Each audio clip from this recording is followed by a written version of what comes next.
Isang magandang araw po sa inyong lahat, mga minamahal kong mga kapatid sa Panginoon. Ito po ang inyong lingkod, si Pastor Ruel Camyo po mula po dito sa Winnipeg, Manitoba, Canada, para po sa ating pag-aaral ng salita ng Diyos ngayon pong umaga. Welcome po sa Tinig ng Pag-asa. Dalangin po ng aking puso na datnan po kayo ng broadcast na ito, ng pamamahayag na ito, na kayo pong lahat ay nasa mabuting kalagayan. May the blessings of our God, our Father, our Sovereign Lord be with you all. Ang ating pong pag-aaral ngayong umaga ay pagpapatuloy po ng ating aralin ng series natin on the pastoral ministry. Ngayon po dadako naman tayo doon sa personal discipline ng isang pastor. Ayan, so kung kayo po ay lingkod ng Diyos, I hope nakikinabang kayo sa ating mga pag-aaral sa mga nakalipas na mga araw. Again, this is part of our series on pastoral ministry para po doon sa mga manggagawang lingkod ng Diyos na nasa ministeryo na mga walang formal theological studies, ay maaari nyo po itong subaybayan. At kayo po na mga kaanib ng simbahan, maaari nyo itong i-share sa inyong pastor para po at least yung ating mga manggagawa ay ma-equip on the pastoral ministry. This is very important. Ang isang bagay na hindi mo alam ay hindi mo kayang i-share. Ito po yung katotohanan. Kapag hindi mo alam ang isang bagay, hindi mo ito maibabahagi sa iba. Kaya nga po maging sa evangelism, how easy it is for a pastor to give members some tips on how to share evangelism. Minsan po may mga sistema tayong nakasanayan, may mga Romans Road, merong one verse evangelism, merong pong evangelism explosion, at kung ano-ano pang estratehiya on how to do evangelism. Pwede itong kabisaduhin, pwede itong aralin at ituro sa mga miyembro, pagkatapos katulad ng mga Jehovah's Witness tumuktok sa mga pinto at i-share yung kanilang mga kinabisadong mga talata at kung papaano ito ibabahagi. Pero lahat ng iyon ay magiging retorika lamang, magiging isang marketing strategy ng church kung hindi naman totoong malinaw sa magbabahagi kung ano ang kanyang ibabahagi. Alam niyo po mga kapatid, kapag ikaw ay tumanggap ng isang bagay na importante, hindi po pwedeng hindi mo to isi-share.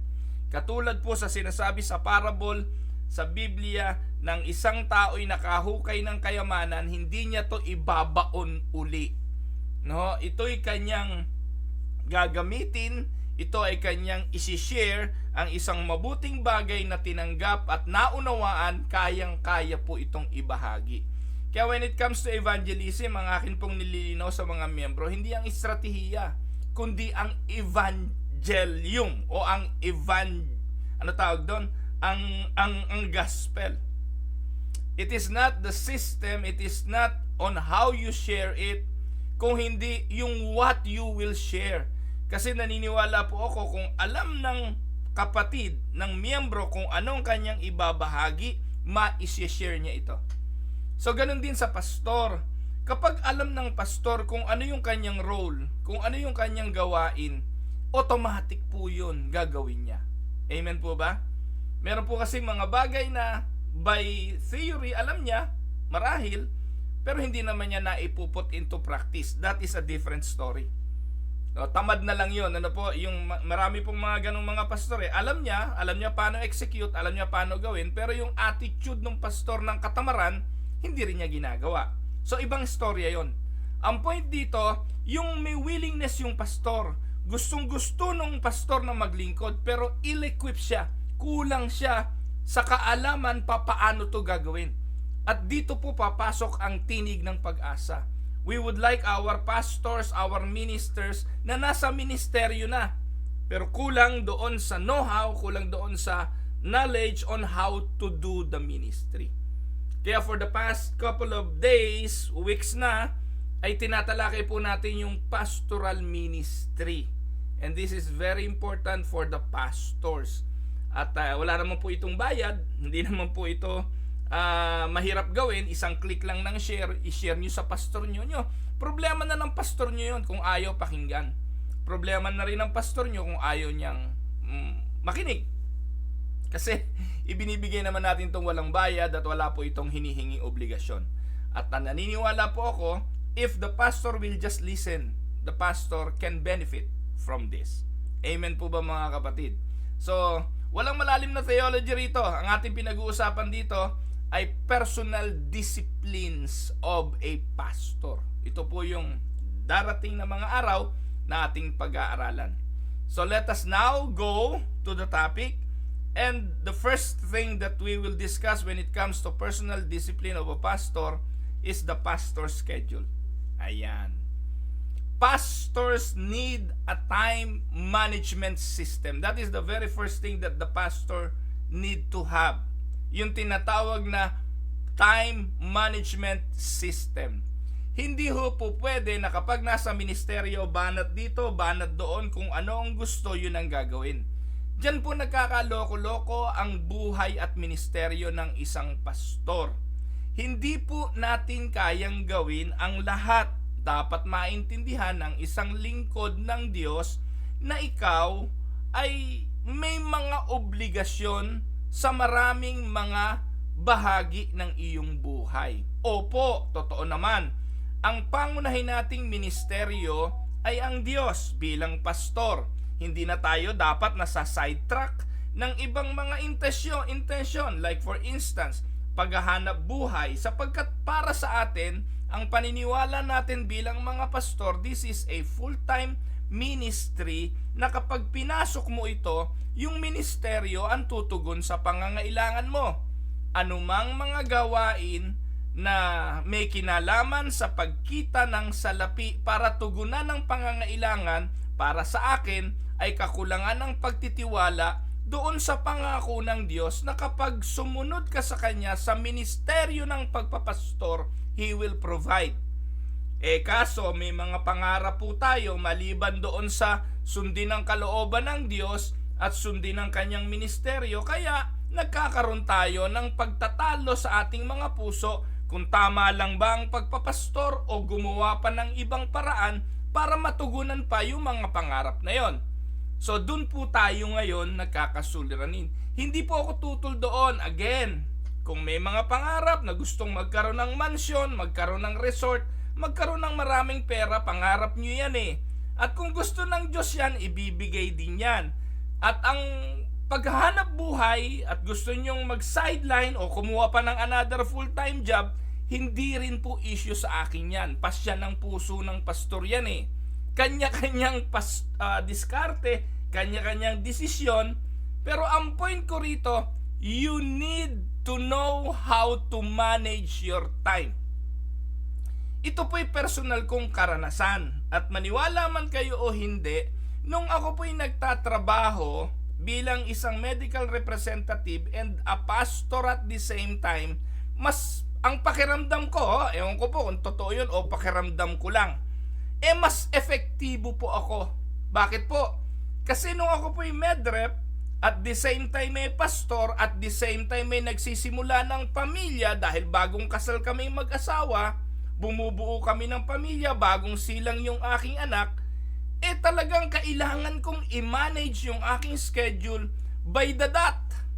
Yung 24 hours a day ko'y kailangan kong hati-hatiin sa trabaho ko sa sekular, sa ministeryo ko bilang pastor, bilang bagong asawa at bagong tatay. Madali ba yon? Ay nako mga kapatid. Ewan ko po kung sasabihin ninyong madali yung bagay na yon. Kaya yung early stage ng aking married life, aminado po ako at ang aking may bahay ay maraming reklamo tungkol doon. May mga pagkakataon ng pagkukulang bilang asawa, bilang anak, o bilang ama, at in all honesty, palagay ko nagkulang din ako sa aking trabaho at sa aking pagiging pastor. Dahil talagang kailangan ko paghati-hatiin yung aking oras, yung panahon. Pero nung mga panahon na yon, 9 years ko din ginawa yon mga kapatid, I think in all honesty na I was able to manage time wisely. Kaya lang dumating ang time na Alam nyo naman, napapagtripan tayo nalilipat tayo ng destino. Nilipat po ako sa destino ko ng simbahan na imposible ko na pong magawa. Yung either magpastor o yung maging medrep. Imagine niyo Cavite City yung destino ko. Ang destino ko bilang medrep, Rizal Uptown, Fililla, Rizal. Imagine niyo kung alam niyo po yung Pilipinas. That will be impossible. How can I divide my time for my work and at the same time to my being a minister of the word? So I have to give up something. Ano bang i-give up ko? Yung malaking kita? O ang ministeryo? So maniwala kayo o hindi, I gave up my job, my work. And I gave my life to the full-time ministry. And since then, sinabi ko sa sarili ko, Panginoon, I fully gave my life to you, to the ministry. Huwag mo kaming pabayaan. At simula naman awa ng Diyos. Kaya takot na takot po ako ngayon Natatakot po ako ngayon na gumawa ng anumang bagay na hahatakin uli yung aking mga oras at intensyon palayo doon sa commitment ko sa Panginoon na full-time ministry. Pwede akong gumawa ng mga trabaho, pwede akong gumawa ng sideline, side hustle, pwede akong gumawa ng mga negosyo na pwede kong gawin. Hindi ho mahirap dito gawin sa Canada yon. Madaling mangutang dito ng puhunan. Madaling gumawa ng negosyo rito. Ini-encourage ng gobyerno ang negosyo rito. Pero basically, it will pull you away from the task of being the man that God chose you to be.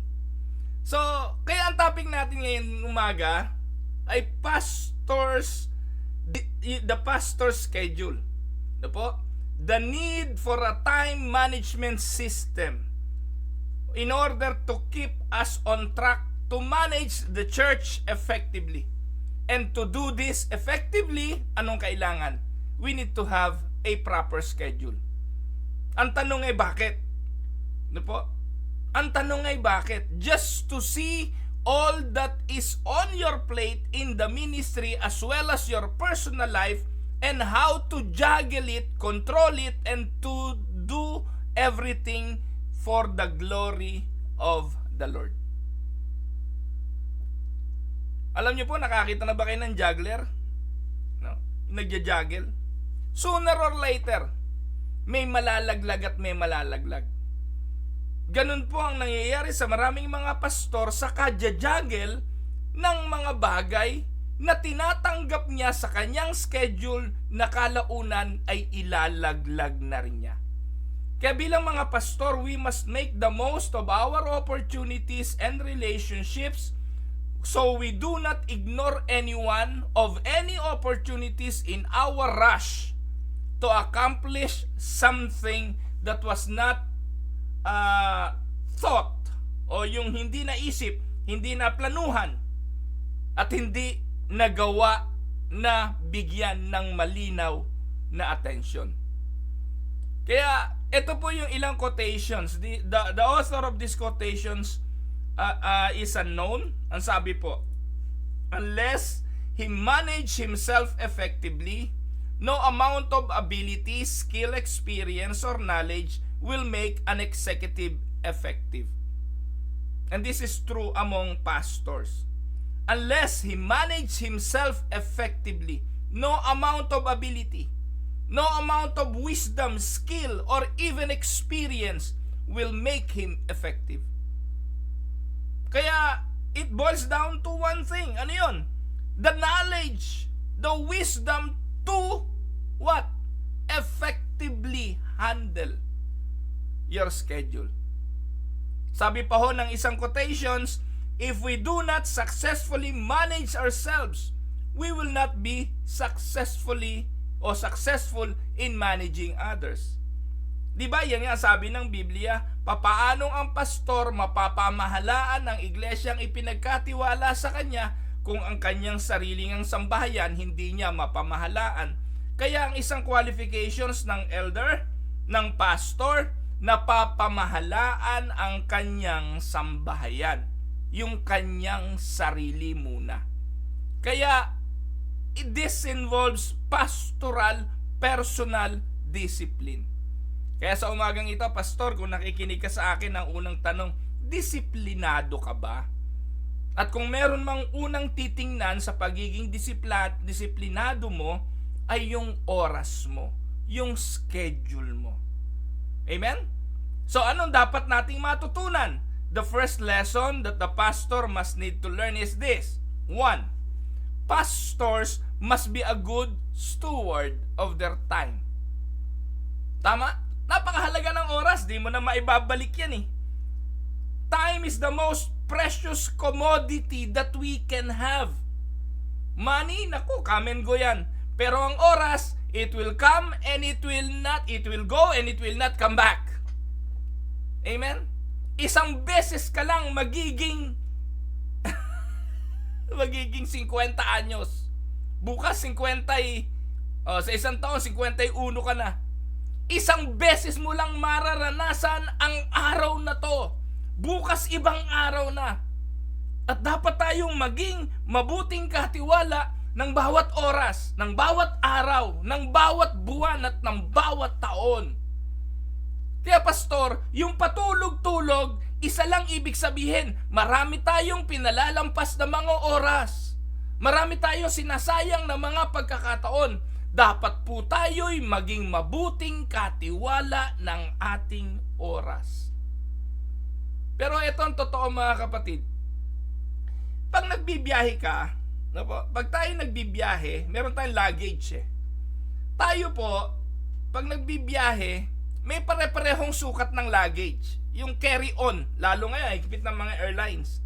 Yung carry-on, may sukat yon, may timbang yon. Pero mga kapatid, bakit merong mga taong mahusay na mag-impake kesa sa iba?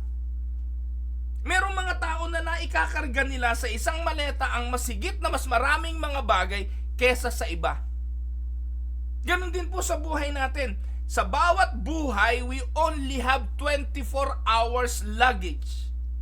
Pero bakit yung iba, sa 24 hours nila, marami silang naikakarga kesa sa iba? Kasi mga kapatid, importante, hindi lang naman yung dami ng laman.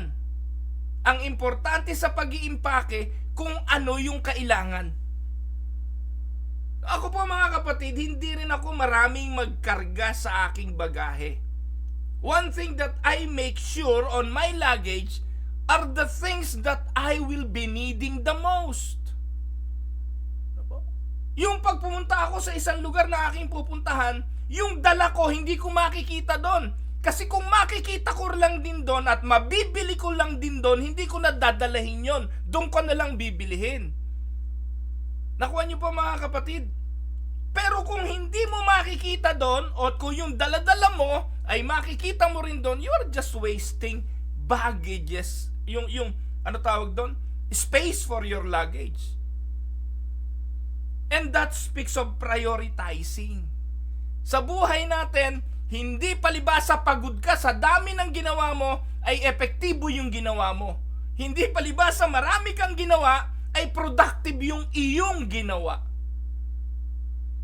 Pero ang unang-unang punto na dapat nating pagtuunan ng pansin ngayong umaga, pastor, you must be a good steward of your time.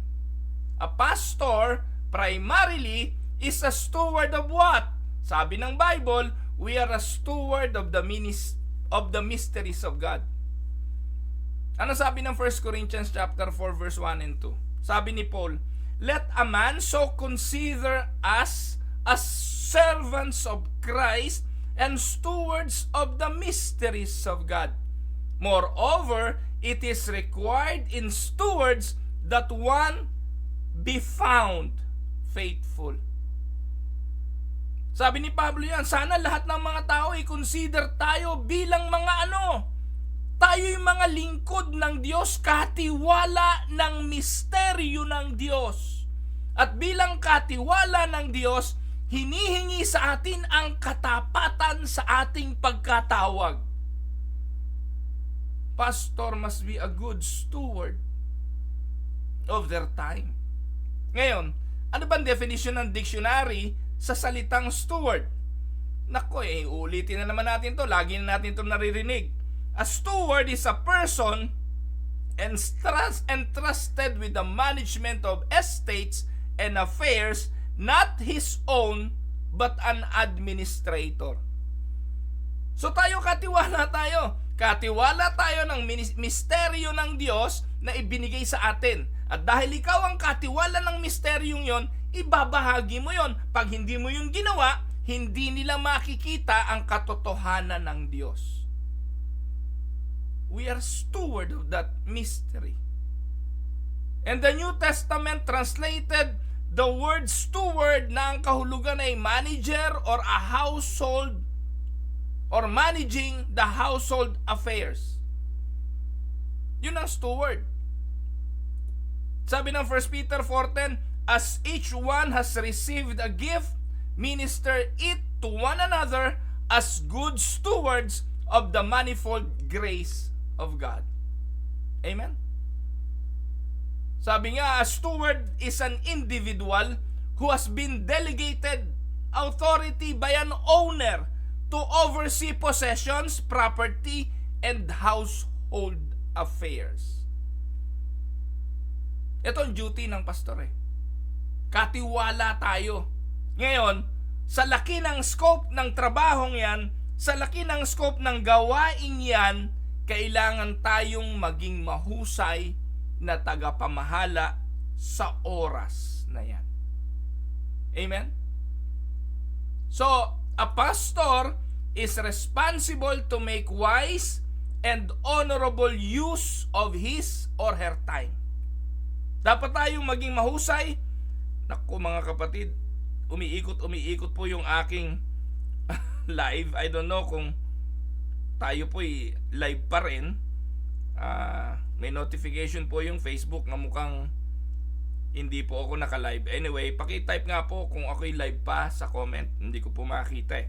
Anyway, pagpapatuloy ko na lang po ito. Kung hindi man ninyo nakikita, at least magpapatuloy ito sa akin sa recording. Ipopost ko na lang po sa YouTube later on. So, a pastor is responsible to make wise and honorable use of his or her time.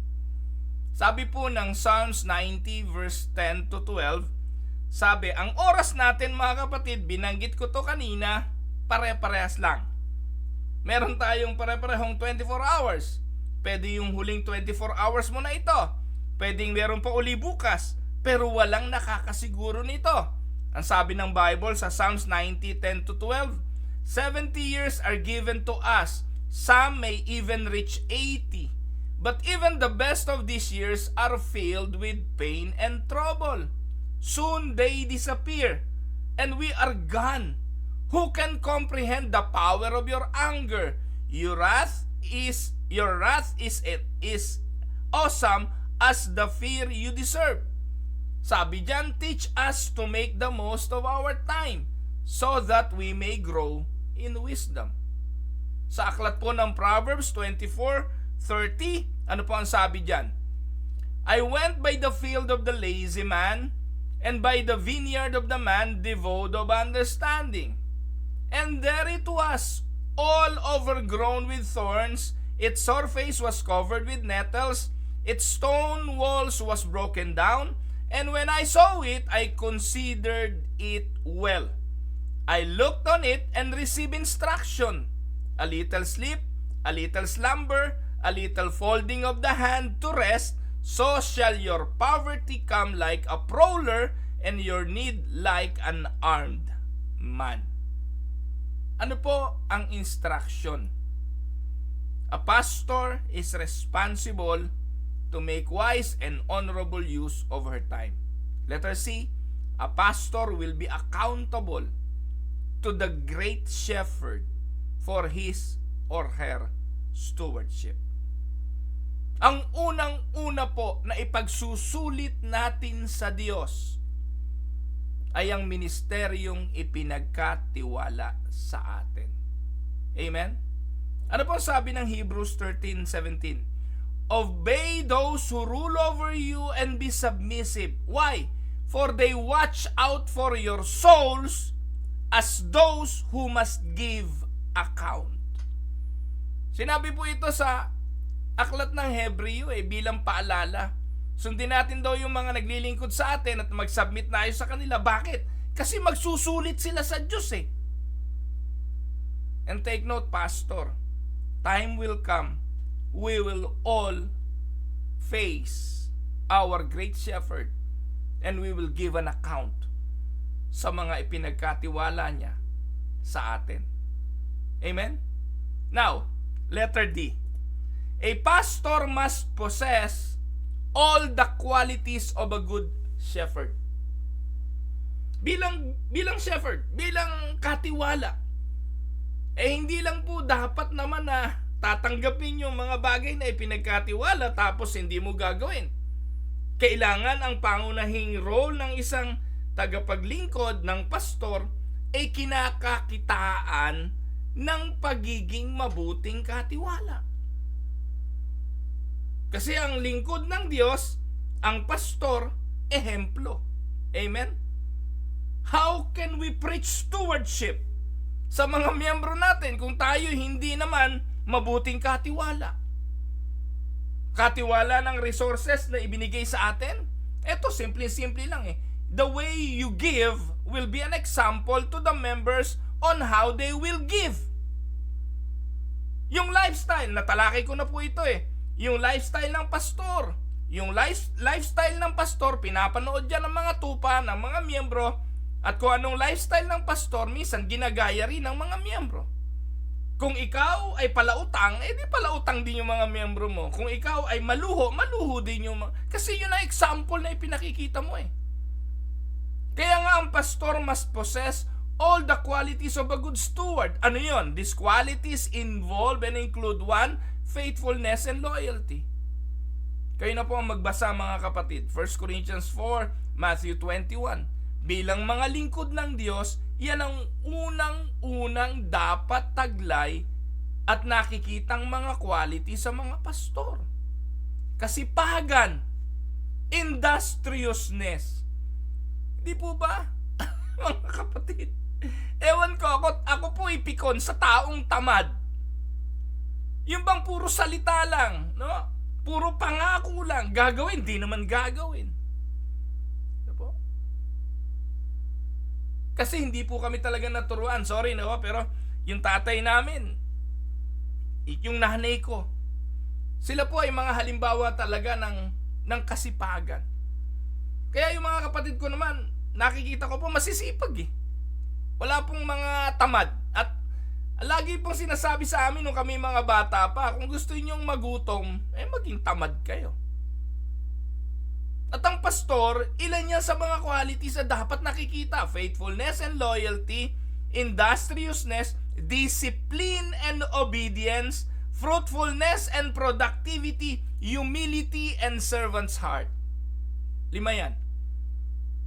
Screenshot nyo yan. Tapos andyan yung mga talata, basahin nyo na lang later. Hindi ko na po maiisa-isa yan. Pero minsan ngayon, ang hinahanap natin sa mga pastor hindi yung mga yan ang hinahanap natin sa pastor. Basta nagpapatawa, okay na. Basta natuwa tayo sa sermon, okay na sa atin yun. Pero hindi yun ang hinihingi, hindi yun ang requirements. Those are only secondary requirements that can be learned. Hindi nga yung kahusayan sa pulpito Hindi nga yung pagiging dynamic sa preaching Natututunan yun mga kapatid. Kahit po yung pinakatahimik na tao, pwedeng turuan na maging dynamic preacher. Pero hindi kayang turuan ng tao na maging faithful and loyal, maging industrious, maging disciplined, maging obedient, maging faithful, maging humble servants of God. Kasi epekto ito ng pakikipag-ugnayan natin sa Diyos. Amen?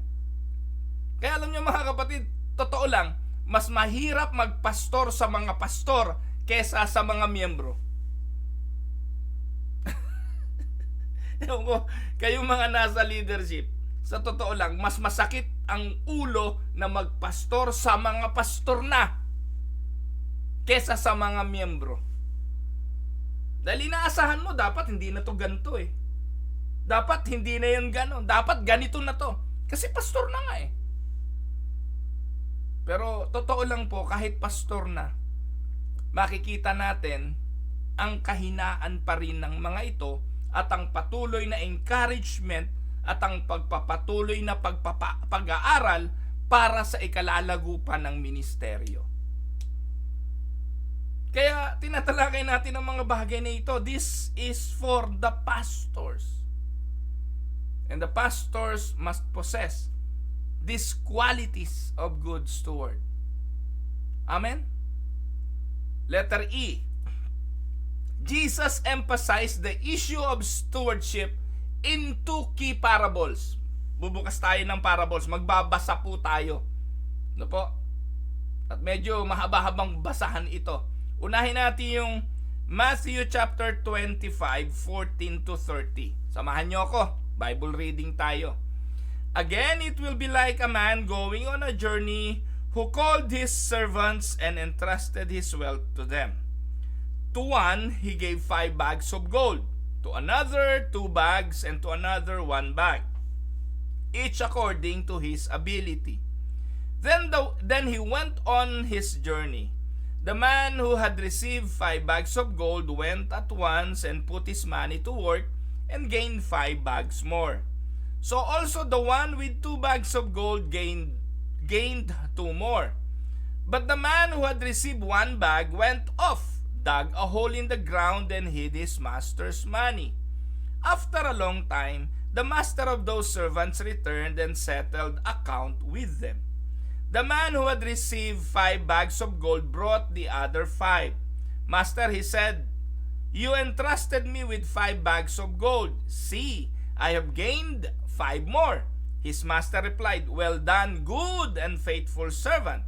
You have been faithful with few things. I will put you in charge of many things. Come and share your master's happiness. The man with 2 bags of gold also came. Master, he said, you entrusted me with 2 bags of gold. See, I have gained 2 more. His master replied, well done, good and faithful servant. You have been faithful with a few things. I will put you in charge of many things. Come and share your master's happiness. Then the man who had received 1 bag of gold came. Master, he said, I knew that you are a hard man, harvesting where you have not sown and gathering where you have not scattered seed. So I was afraid and went out and hid your gold in the ground. See, here is what belongs to you. His master replied, you wicked, lazy servant. So you knew that I harvest where I have not sown and gather where I have not scattered seed. Well then, you should have put my money on deposit with the bankers so that when I returned, I would have received it back with interest. So take the bag of gold from him and give it to the one who has 10 bags. For whoever has will be given more, and they will have an abundance. Whoever does not have, even what they have will be taken from them. And throw that worthless servant outside into the darkness, where there will be weeping and gnashing of teeth. Amen? Mamaya natin paliwanag. Puntahan pa natin ang isang parable. Luke 16:1-13. Jesus told his disciples, there was a rich man whose manager was accused of wasting his possessions. So he called him in and asked him, what is this I hear about you? Give an account of your management, because you cannot be manager any longer. The manager said to himself, what shall I do now? My master is taking away my job. I'm not strong enough to dig, and I'm ashamed to beg. I know what I'll do, so that when I lose my job here, people will welcome me into their houses. So he called in each one of his master's debtors. He asked the first, how much do you owe my master? 900 gallons of olive oil, he replied. The manager told him, take your bill, sit down quickly, and make it 450. Then he asked the second, "How much do you owe?" 1,000 bushels of wheat, he replied.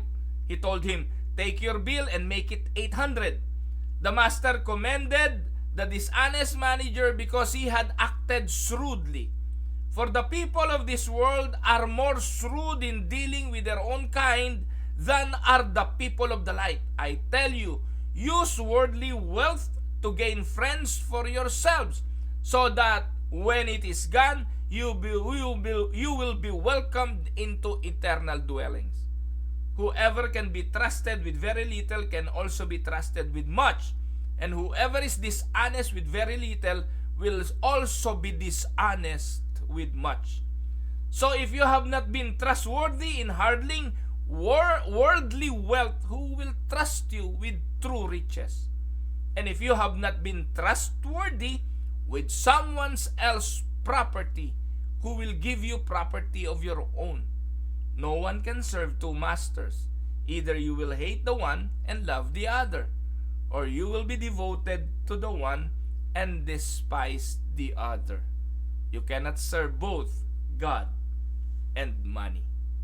Amen? Now, anong lesson ng dalawang parable na yan?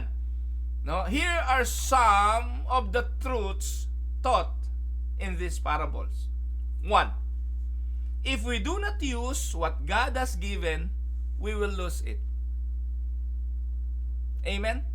Kaya mga kapatid, kung meron po akong kinatatakutan, takot po ako na hindi magsalita. Kahapon po nagkukwentuhan kami ni Ate Menchi Nacario, ni Kuya Aji, ni Assistant Pastor Balaing Manix at ni Balaing Marie. Oh, yeah, may balain na ako, no? Nakikibalain na. So habang nagkukwentuhan kami, napag-usapan ng sakit, yung ubo, yung sipon, yung pamamaos. Sabi ko po sa kanila, alam niyo po, hindi ba kayo nagtataka sa akin? Ako po, ubod ng ingay ko magsalita. At ako, pwede ho akong magsalita ng umaga hanggang hapon, di po ako namamaos. I never imagine na, I cannot remember. No, I guess only once. No, naalala ko na. Sa loob ng 13 years ko dito sa Winnipeg, mga kapatid, batiin nyo naman ako, anniversary ko ngayon dito sa Winnipeg 13 years na po ako sa Canada. Ngayong araw na to, January 13, is my 13th year anniversary. Yay! Nakalabing 3 taon na po ako. On my 13 years here in Canada, isang beses ko lang po naalala na ako'y namaos. Dahil po ako'y nagkasakit talaga, nagkasakit. Pero yung maghapon po ako magsasalita na magsasalita, kahit magkaraoke pa ho sa gabi, hindi po ako namamaos. Ang sabi ni Ate Menchi Nacario sa akin, bakit po Bishop? Kasi po I know how to use my voice, my speaking voice, my singing voice, pareho lang. Kung ano ako sa baba ng pulpito at kung ano ako sa taas ng pulpito, isa lang. Hindi po ako nagmo-modulate. Kasi alam niyo po, pag nagmo-modulate ka ng boses mo, hindi mo yun boses. Doon ka mamamaos. Ako po walang pakialam kung paano ko sinabi yung salita ko sa kwentuhan, ganun din ako pag nagsesermon. Ganito rin po ako kapag nasa TNP live.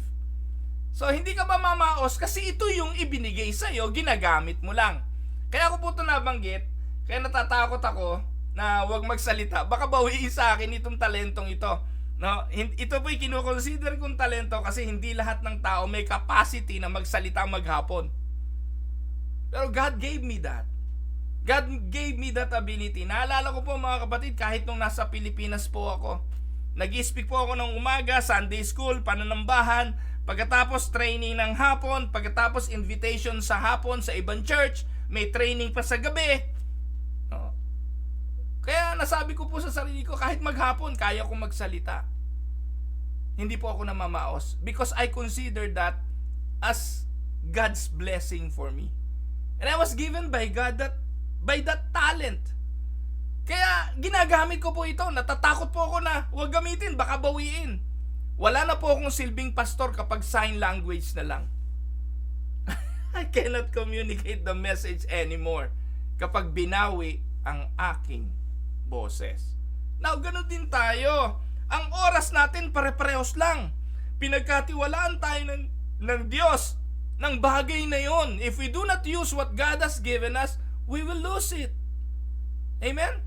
And God expects us to use our talents to bring increase to where? To His kingdom. Binigyan yung mga talentong yan, tagapaglingkod tayo ng Diyos, katiwala tayo ng Diyos para sa Kanyang kaharian. God expects us to use great wisdom as we use our talents. And we are responsible to become all that God has made it possible for us to become in Christ.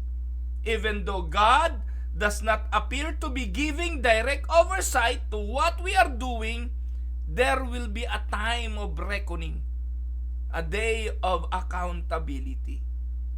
Mukhang ngayon hindi ka pinapakialaman ng Diyos. Mukhang ngayon you can do whatever you want. Pero wag mong kakalimutan, pastor, magsusulit ka.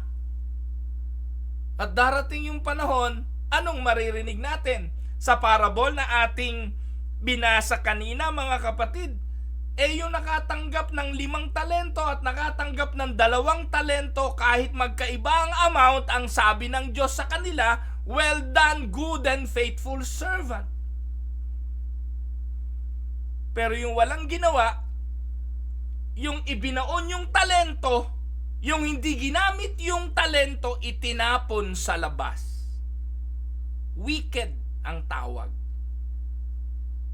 Kaya, kahit walang ginagawa ang Diyos sa tingin natin, na hindi tayo sinusupervise sa ating mga ginagawa, na hindi tayo binabantayan sa mga pagkilos natin, sa pagsesermo natin, sa pagpiprepare natin ng mensahe, sa pagmiministeryo natin sa iba, lahat yan ipagsusulit natin. Kita naman ng Diyos kung mas marami pa yung oras natin sa pagbibisikleta kaysa sa paggawa ng sermon eh. Kita naman ng Diyos kung mas mahaba pa yung oras natin sa pag-fishing kaysa sa pagpe-prepare ng sermon. O kita naman ng Diyos yung ginagawa natin sa mundo kaysa sa ginagawa natin para sa Kanyang kingdom. Bato-bato sa langit, tamaan sana yung magagalit.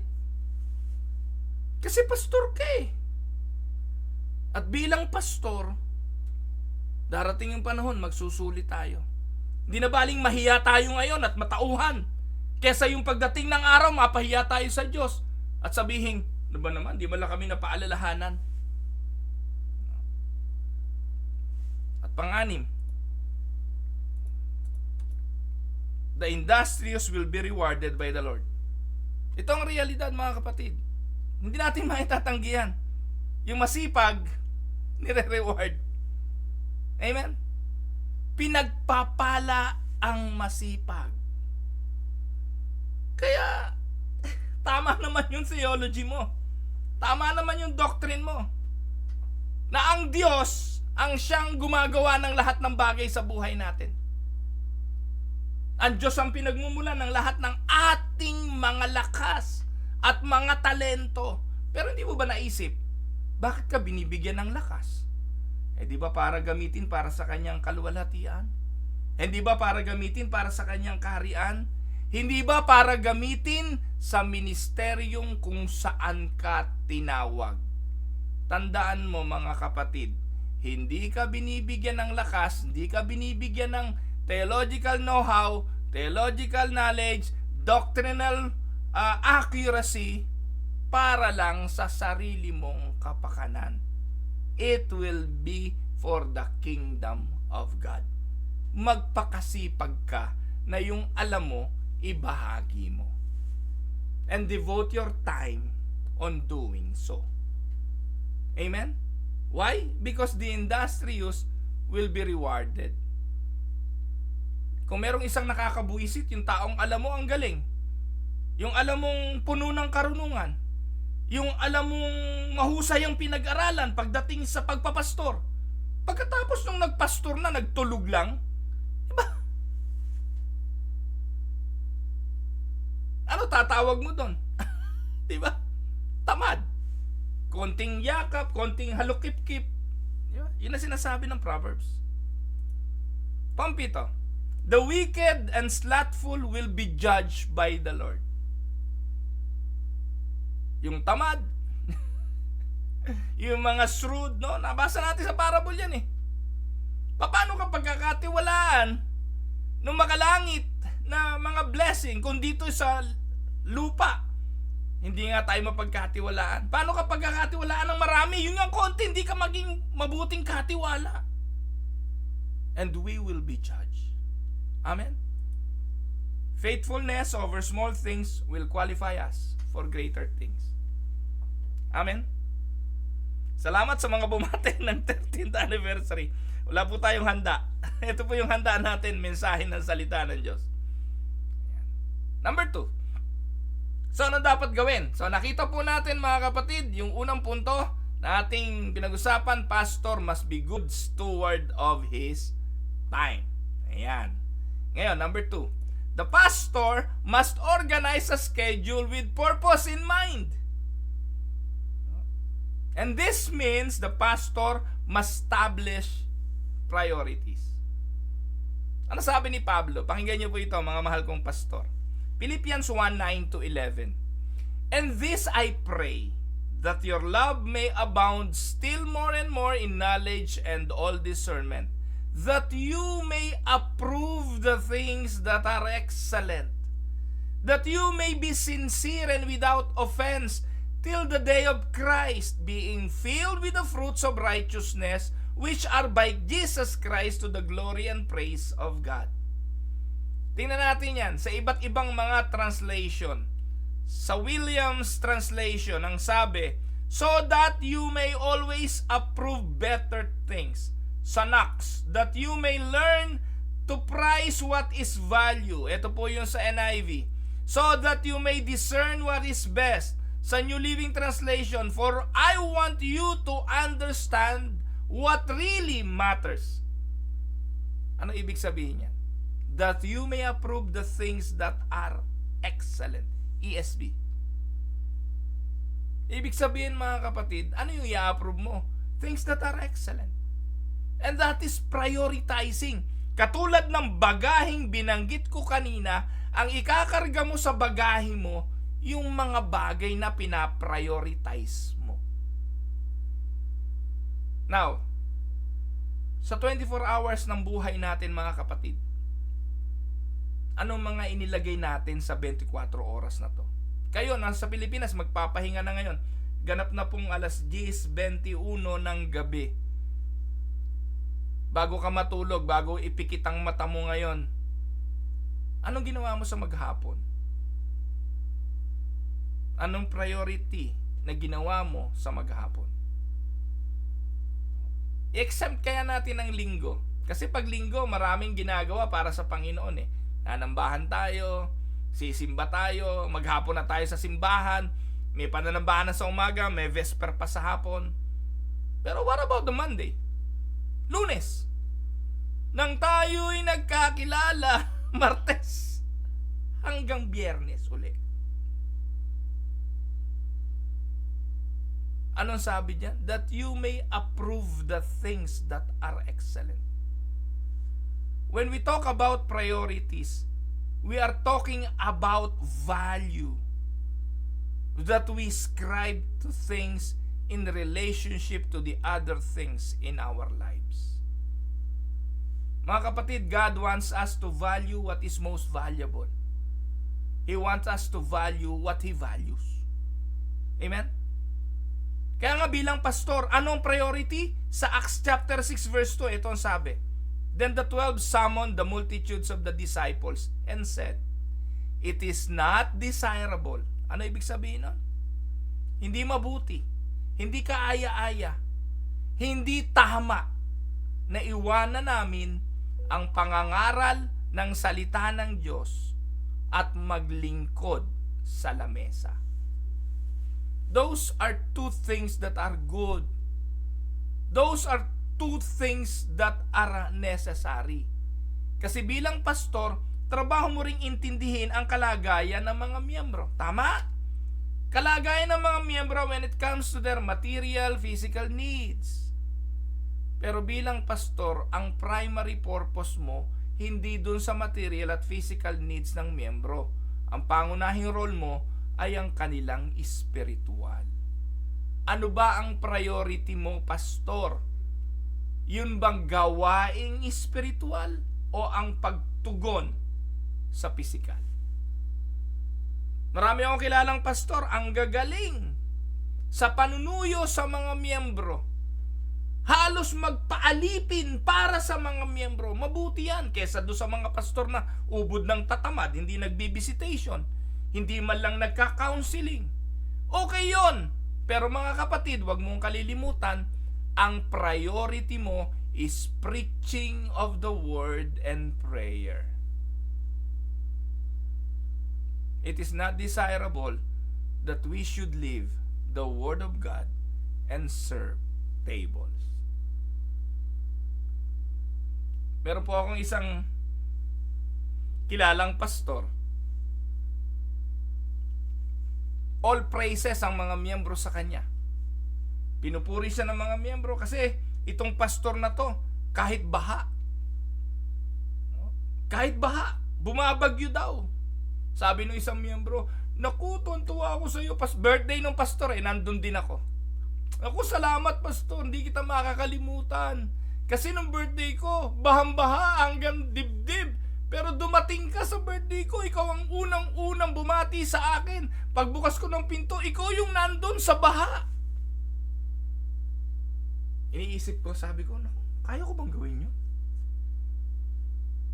Hindi ko pa ho nagawa yun Yung bahang-baha, pupunta ako sa miyembro, kaya hindi ko pa ho nagawa yun. Di sa Winnipeg, minus 30 degrees, sige nga. Anyway. Pero inabot ako ng baha, nilakad ko mula Monumento hanggang Pasay, EDSA Pasay. Kukwento lang, hindi ko po sinusumbat ito. Naging bahagi ng karanasan ng buhay ko to galing ako sa prayer meeting ng simbahan, nagsara na yung LRT. Ang LRT po, 9 PM lang ho yata yun Wala nang LRT. At dahil nung araw na yun, bagyo nga, hindi rin umaandar ang LRT nun. Nako, hindi po ako pwedeng hindi uuwi. Basang-basa na po ako. Ando po ako sa ilalim ng tulay ng LRT sa Monumento. Nakipagsapalaran ako, naaakyat para may tingnan kung umaandar ang tren. Hindi na po. So wala po akong choice, walang bumibiyahe sa Avenida Rizal kung kayo po'y taga Maynila. Wala pong bumibiyahe dahil ang tubig hanggang tuhod na po sa Avenida. Sabi ko, kaysa ngumanga ako dito at magmaktol at magreklamo sa Diyos, enjoy ko na lang tong baha. So what I did, para sigurado, sa ilalim ng LRT ako naglakad. Di ba yung ilalim ng LRT, sigurado ka raw walang lubak, walang manhole. Walang manhole sa gitna. Kaya sa gitna po ako naglakad kasi maraming mga tao naman na naglalakad sa gitna. Pero yung ibang mga tao naglalakad, siyempre, naglalakad sila 12 Avenue, 11 Avenue, mag-aalisa na malalapit. Ako lang po ang mula Monumento hanggang Pasay. Ang dulo po ng LRT, Monumento hanggang Baclaran. So, nandun po ako sa huli. Isa na lang huling station na. Gano'ng kahaba yun. Pero nilakad ko po yun. Naglakad po ako. Gusto ko umiyak kasi ako na lang po yung naglalakad. May pasan-pasan po akong detailing bag ng mga panahon na yon. Sabi ko, meron pa kayong pastor na gising ngayong oras at naglalakad ng ganito? Yun lang po na itanong ko. Pero at the back of my mind, nagsisi po ako na sinabi ko yon at itinanong ko yon. Kasi hindi ko naman ginagawa yun para sa tao. Ginagawa ko yun sa Panginoon dahil alam ko yun ang gawain ng pastor. Ngayon, balikan natin yung pastor kanina na sinabi ng miyembro na hindi kita malilimutan, pastor, dahil sa ginawa mo, dahil birthday ko, nandun ka. I don't want to be remembered that way. Ayoko po na pag ako namatay, sasabihin ng mga miyembro, naku, hindi ko makakalimutan niya si pastor kasi lagi niya akong dinadalaw. Naku, hindi ko makakalimutan niya kasi binigyan niya ako ng ganito at kung ano-ano pa. If there is one thing na I want to be remembered too, pag nawala na ako, ay yung naging tapat ako sa pangangaral ng Ebanghelyo. Kasi dahil iyon ang alam ko na tinawag ako ng Diyos. And this means that pastor, need to organize and develop, personal time. pastor must establish priorities. B, this means that the pastor must develop a customary schedule of weekly activities. Pastor, kumusta ka? Bahala na ba kung anong mangyayari susunod na mga araw? Kaya kami rito ho, dito sa Canada, yung mga pastor namin, inuobliga namin na gumawa ng ganito. Meron kayong mga ganito dapat na nakalagay kung saan kayo nag-aaral. Mga kapatid, dalawa po yung akin. Iba po yung schedule ko para sa UCCC, iba yung schedule ko para sa personal at sa ministeryo. Kuha niyo po.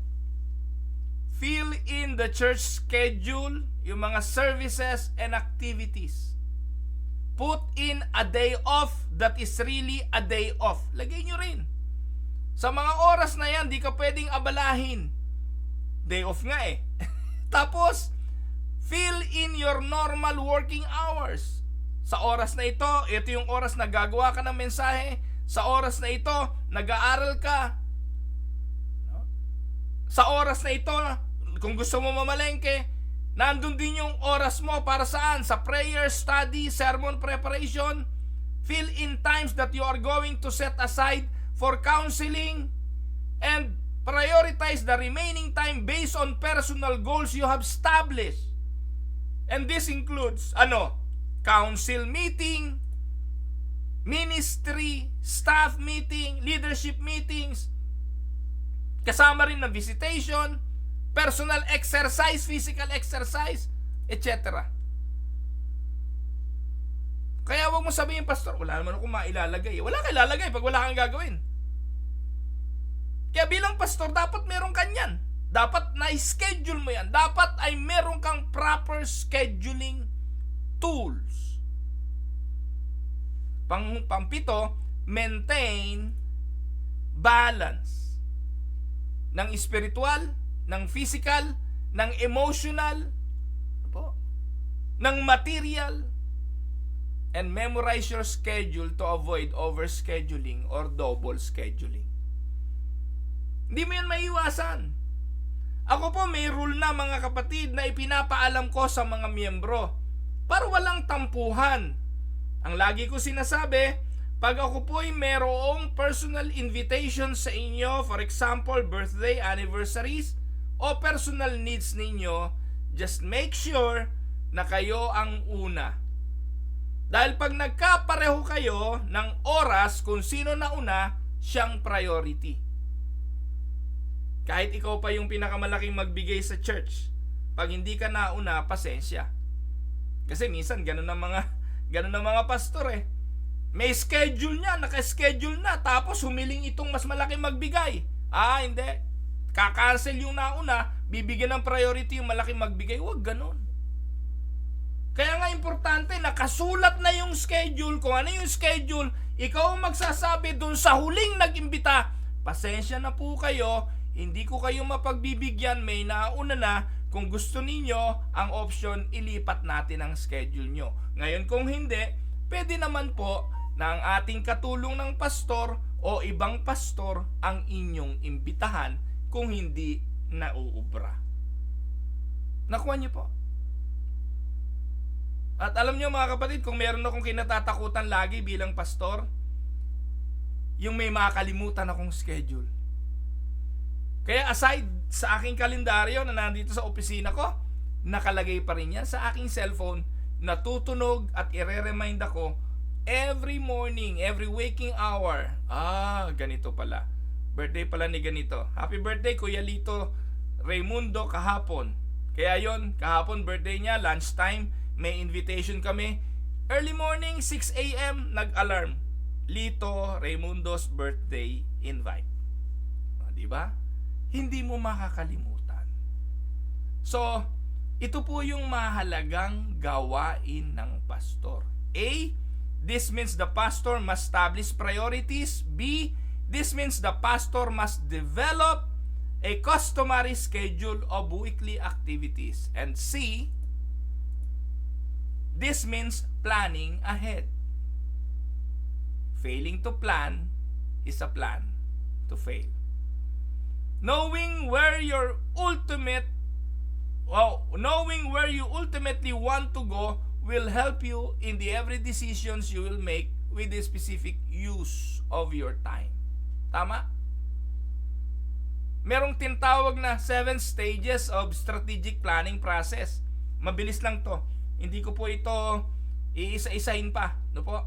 Una, clarify your vision, mission, and values. Po. Conduct an environment scan. Define strategic priorities. Develop goals and metrics. Derive a strategic plan.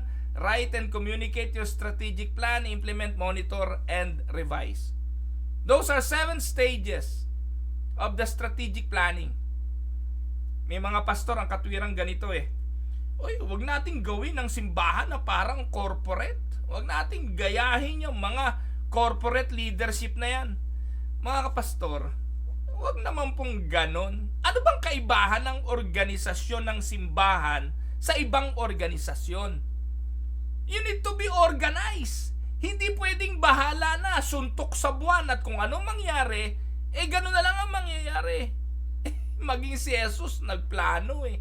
Planado ang lahat mula pa sa foundation of the earth. Planado kung ano gagawin. Planado kung kailan siya darating. Planado kailan siya mangangaral. Planado kailan siya mamamatay. Planado kailan siya mabubuhay. At kung kailan siya babalik. Tapos ikaw, bahala na. Walang planning. Huwag ganun. And if we can strategically plan everything, do it. Ang karakteristik ng isang mabuting tagapamahala ay marunong magplano. Amen? Naniniwala ba kayo mga kapatid na anuman ang meron kami dito sa Canada ngayon as a church, ako as a person, as a family, as a father, as a husband, lahat po ito bunga ng plano. Nakaplano po mula day 1 ng pagdating ko dito. 13 years na po ako ngayon dito. Alam niyo po ba, nakaplano na rin ang aming retirement. Hindi ko alam kung pagre-retiruhin na ako ng Panginoon bukas sa Makalawa, pero nakaplano na lahat. Importante yun. At bilang pastor, dapat yun na i-communicate mo kung anong plano mo. Po. A, this means pastors must establish priorities. B, this means pastors must develop customary schedule of weekly activities. This means planning ahead. And D, this means rigorously maintaining an appointment book or its equivalent. Dapat meron kanyan, pastor. People who fail to meet appointments leave the following impressions. 1, you are careless. 2, you are unconcerned and indifferent. 3, you are selfish and you are irresponsible. Tama? Kaya ako, inis ako dun sa council meeting darating. Oy, nalimutan ko. Hello, council meeting! Di po ba? Lalo naman kung ikaw pastor, ikaw speaker, tapos pagdating mo, pasensya na kayo na wala sa loob ko. Naku po, Diyos ko. Tulig, no? Kaya nga importante appointment book or calendar. Kasi pag hindi mo nagawa, yan ang impression. Ikaw ay careless, unconcerned, and indifferent, selfish, or irresponsible. Ang napakalupit nito mga kapatid, ano ho? Inaasahan na ikaw ay nasa prayer meeting dahil ikaw ang speaker. Pagkatapos nalaman ikaw ay nag-garage sale. Intindi, no? Kaya ka na bisto na ikaw ay nag-garage sale. Sa sino ba naman makakaalam na nag-garage sale ka? Kaya na bisto na ikaw ay nag-garage sale kasi na-pull over ka ng pulis. Bato-bato sa langit. Merong mga ganon eh. Po. Now, pastor must organize a schedule with purpose in mind. And number 3, the pastor must learn how to handle the things that can destroy his or her schedule. No, sorry, his schedule lang yan. Wala namang pastor na babae. Po. 1, Know how to handle interruptions. Ano-ano ba yung mga interruptions mo, pastor? Nako, alam niyo po ba, telepono lang, interruption yan eh. Kaya minsan, kapag nakakwentuhan mo isang pastor, abutin kayo hanggang tanghali eh. Di po ba? Minsan, telephone calls, video calls, unexpected visitors, hindi ka makaalis kasi may bisita ka. Unexpected occurrence like, ano pa ba? Yung mga unexpected occurrence, sickness, deaths, etc. So you need to know to handle interruptions. Second, you need to know how to restrict time and consume activities. Kailangan maging mahusay ka sa paggamit ng mga oras sa activity like television, entertainment, internet, hobbies like projects, yung crafts, books, newspapers, magazines. Yan yung mga time consumers eh. Hobbies like fishing, hindi po masama yan. Okay lang maglibang-libang. Pero naman, kung kailang Sabado, nun ka mag-fishing, kinabukasan speaker ka. Kaya tuloy yung sermon mo, puro kwento ng fishing. Di bali kung ang topic mo ay fishers of men. Hindi. Tilapia hinuli mo eh. Di ba? O kaya bisikleta. Mga uso ngayon eh, no? Walking, exercising, hindi ho masama yan. Pero you need to know how to restrict time. Kasi napaka-tinding mga time wasters yan, mga yan. Know how to rate various tasks. Kailangan marunong tayong mag-rate. Una, dapat i-rate natin to useless, important, urgent. Kahit ano. Halimbawa, walking. Useless ba yun? Hindi. Important ba yun? Yes. Ang question, urgent ba? Fishing. Useless ba yun? Hindi. Katwiran nga nung iba. Kakahuli naman kayo pang ulam eh. Importante ba yun? Yes. But the question is, urgent ba yun?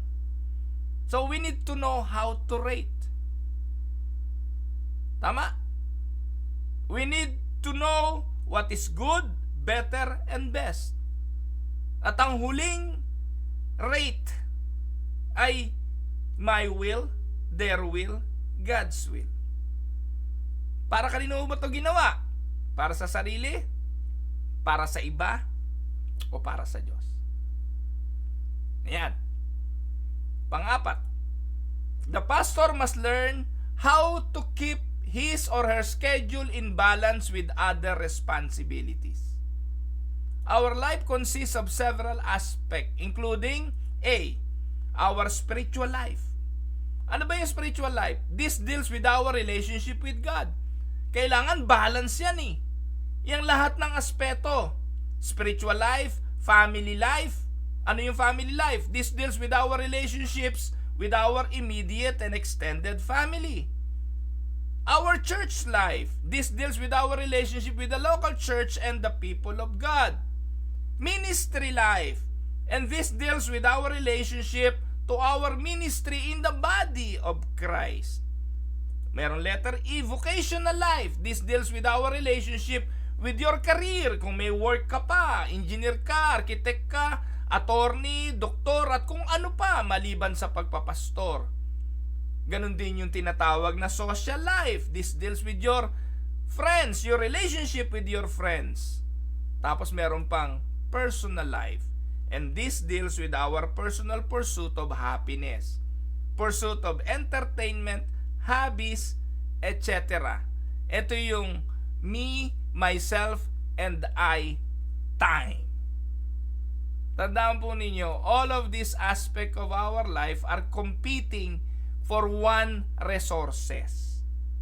And that is time. Amen? Well, hindi lang time. Nagko-compete din yan sa ating energy. Pag pagod na pagod ka na sa iyong personal life, wala ka nang ibibigay sa iyong spiritual life. Pagod ka na sa iyong social life, wala ka nang ibibigay sa iyong family life.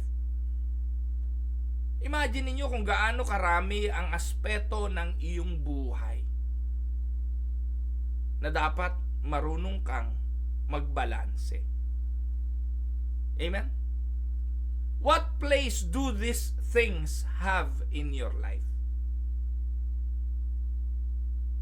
Kayo lang po makakasagot niyan, mga mahal kong mga manggagawa.